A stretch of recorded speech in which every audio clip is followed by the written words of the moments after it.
He has founded his city on the holy mountain.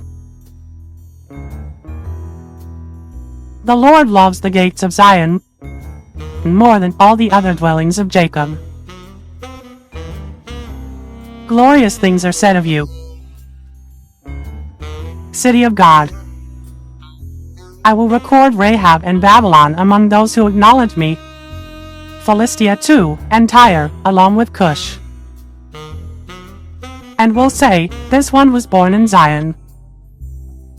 Indeed, of Zion it will be said, this one and that one were born in her. And the Most High himself will establish her.